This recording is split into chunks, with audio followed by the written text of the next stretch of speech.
ನಮ್ಮ ಮೆಟ್ರೋದಲ್ಲೇ ಅತಿ ಹೆಚ್ಚು TBM ಮಷಿನ್ಗಳನ್ನು ಇಳಿಸಿದಂತಹ ಮಾರ್ಗ ಅಂತ ಹೇಳಿದ್ರೆ ಅದು ಪಿಂಕ್ ಮಾರ್ಗ. ಸದ್ಯ ನಾನೀಗ ಅಂಡರ್ಗ್ರೌಂಡ್ನ ಒಳಭಾಗದಲ್ಲಿದ್ದೀನಿ. ಅಂದರೆ ಗೊಟ್ಟಿಗೆರೆ ಟು ನಾಗವಾರ ಸಂಪರ್ಕ ಕಲ್ಪಿಸುವಂಥ ಮಾರ್ಗವಿದು.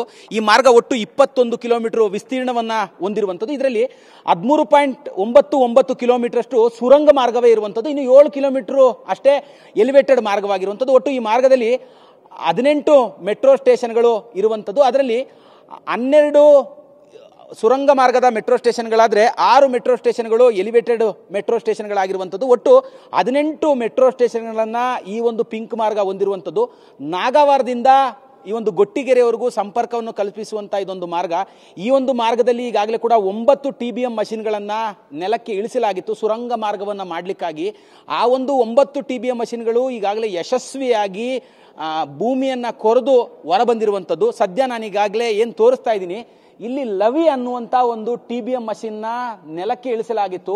ಇಲ್ಲಿಂದ ಶಿವಾಜಿನಗರದವರೆಗೂ ಕೂಡ ಈ ಒಂದು TBM ಮಷೀನು ಸುರಂಗ ಮಾರ್ಗವನ್ನು ಕೊರೆದು ಈಗಾಗಲೇ ಈ ಮಾರ್ಗವಾಗಿ ಹೊರಬಂದಿರುವಂಥದ್ದು. ಇದು ಒಂದು. ಆದರೆ ಈ ಒಂದು ಸುರಂಗ ಮಾರ್ಗಕ್ಕೆ BMRCL ವೆಚ್ಚ ಮಾಡ್ತಿರುವಂಥ ಖರ್ಚು ಎಷ್ಟು ಅಂತ ಹೇಳಿದ್ರೆ ಅಂದಾಜು 6,000 ಕೋಟಿಯಷ್ಟು ಈ ಒಂದು ಸುರಂಗ ಮಾರ್ಗ ಮತ್ತು ಸಿವಿಲ್ ವರ್ಕಿಗೆ ಖರ್ಚನ್ನು ಮಾಡ್ತಾ ಇರುವಂಥದ್ದು ಒಂದು. ಎರಡನೇದಾಗಿ ಈ ಒಂದು ಪಿಂಕ್ ಮಾರ್ಗಕ್ಕೆ BMRCL ವೆಚ್ಚವನ್ನು ಮಾಡ್ತಿರುವಂಥ ಹಣ ಒಟ್ಟಾರೆಯಾಗಿ 12,000 ಕೋಟಿಯಷ್ಟು ಈ ಒಂದು ಸುರಂಗ ಮಾರ್ಗಕ್ಕೆ ಖರ್ಚು ಮಾಡ್ತಾ ಇರುವಂಥದ್ದು. ಸದ್ಯ ನಾನು ಈಗಾಗಲೇ ಅಂದರೆ MG ರೋಡ್ನಿಂದ ಶಿವಾಜಿನಗರಕ್ಕೆ ಸಂಪರ್ಕ ಕಲ್ಪಿಸುವಂಥ ಮಾರ್ಗದಲ್ಲಿದ್ದೀನಿ. 60 ಅಡಿ ಸಾಮಾನ್ಯವಾಗಿ ಮೆಟ್ರೋ ಪ್ರಯಾಣಿಕರು ಓಡಾಡುವಂಥ ಸುರಂಗ ಮಾರ್ಗ ಎಷ್ಟು ಅಡಿ ಮಾರ್ಗದಲ್ಲಿ ಯಾವ ಸುರಂಗ ಮಾರ್ಗದಲ್ಲಿ ಏನೇನೆಲ್ಲ ಇರತ್ತೆ ಅಂತೇಳಿ ನೋಡಿ. ನಮ್ಮ ಕ್ಯಾಮ್ರಾ ಪರ್ಸನ್ ಗಣೇಶ್ ಪ್ರಸಾದ್ ಅವರು ತೋರಿಸ್ತಾ ಇದ್ದಾರೆ ನಿಮಗೆ. 60 ಅಡಿ ಆಳದಲ್ಲಿರುವಂಥದ್ದು ಈ ಸುರಂಗ ಮಾರ್ಗ. 60 ಅಡಿ ಆಳದಲ್ಲಿ ನೀವು ಪ್ರಯಾಣ ಮಾಡುವಂತಹ ಮೆಟ್ರೋ ರೈಲು ಸಂಚಾರವನ್ನು ಮಾಡುತ್ತೆ. ಇವತ್ತು TV9 ನಿಮಗೆ ಎಕ್ಸ್ಕ್ಲೂಸಿವ್ ಆಗಿ ಈ ಒಂದು ದೃಶ್ಯಗಳನ್ನು ತೋರಿಸಲಿಕ್ಕೆ ಮುಂದಾಗ್ತಿರುವಂಥದ್ದು ನೋಡಿ. ಇದೇ ಸುರಂಗ ಮಾರ್ಗ. ಈ ಒಂದು ಸುರಂಗ ಮಾರ್ಗದ ಮೂಲಕವಾಗಿ ಮೆಟ್ರೋ ಟ್ರೈನ್ಗಳು ಒಳಗಡೆ ಸಂಚಾರವನ್ನು ಮಾಡುತ್ತೆ.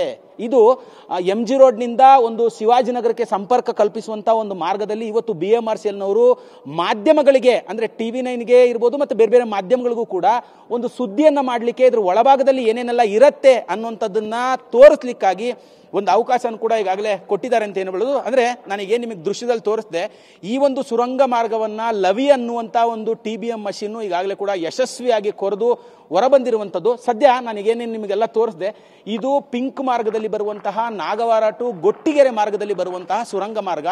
ಇಡೀ ಬೆಂಗಳೂರು ನಮ್ಮ ಮೆಟ್ರೋದಲ್ಲಿ ಅತಿ ಹೆಚ್ಚು TBM ಮಷೀನ್ಗಳನ್ನು ಸುರಂಗ ಮಾರ್ಗದಲ್ಲಿ ಇಳಿಸಿದಂಥ ಮಾರ್ಗ ಅಂತ ಹೇಳಿದ್ರೆ ಅದು ಪಿಂಕ್ ಮಾರ್ಗ. ಕಾರಣ ಏನಂತ ಹೇಳಿದ್ರೆ ಹಿಂದೆ ಇದ್ದಂತಹ ಹಸಿರು ಮತ್ತು ನೇರಳೆ ಮಾರ್ಗದಲ್ಲಿ 5 ರಿಂದ 6 TBM ಮಷೀನ್ಗಳನ್ನು ಒಳಗಿಳಿಸಲಾಗಿತ್ತು. ಆ ಒಂದು TBM ಮಷೀನ್ಗಳಿಗೆ ಕಲ್ಲು ಬಂಡೆಗಳು ಸಿಕ್ಕು ವರ್ಷಗಟ್ಟಲೆ ಸಾಕಷ್ಟು ಡಿಲೇ ಆಗಿತ್ತು ಕಾಮಗಾರಿ. ಆದರೆ ಈ ಒಂದು ಸುರಂಗ ಮಾರ್ಗದಲ್ಲಿ ಈ ಒಂದು ಪಿಂಕ್ ಮಾರ್ಗ ಏನಿದೆ, ಪಿಂಕ್ ಮಾರ್ಗದಲ್ಲಿ ಇಳಿಸಿದಂತಹ 9 TBM ಮಷೀನ್ಗಳು ಕೂಡ ಯಾವುದೇ ಅಡೆತಡೆಗಳಿಲ್ಲದೆ ಸುರಂಗ ಮಾರ್ಗವನ್ನು ಯಶಸ್ವಿಯಾಗಿ ಕೊರೆದು ಈಗಾಗಲೇ ಹೊರಬಂದಿರುವಂಥದ್ದು. ಈಗಾಗಲೇ BMRCL ಅಧಿಕಾರಿಗಳು ಹೇಳ್ತಾ ಇರುವಂಥದ್ದು ಈ ವರ್ಷದ ಕೊನೆ ಅಥವಾ ಬರೋ ವರ್ಷದಲ್ಲಿ ಈ ಒಂದು ಮಾರ್ಗ ಓಪನ್ ಆಗುತ್ತೆ ಅನ್ನುವಂಥ ಒಂದು ಮಾತುಗಳನ್ನು ಕೂಡ ಈಗಾಗಲೇ ಹೇಳ್ತಾ ಇರುವಂಥದ್ದು. ಬೆಂಗಳೂರಿಗರಿಗೆ ಸಾಕಷ್ಟು ಹಲವು ವರ್ಷಗಳ ಸಿಹಿ ಸುದ್ದಿ ಅಂತಲೇ ಹೇಳ್ಬೋದು. ಯಾಕೆ ಅಂತ ಕೇಳಿದ್ರೆ ಹೆಬ್ಬಾಳದ ನಾಗವಾರ ಸುತ್ತಮುತ್ತಕ್ಕೆ ಯಾವುದೇ ಥರವಾದಂಥ ಮೆಟ್ರೋ ಸಂಪರ್ಕವಿರಲಿಲ್ಲ.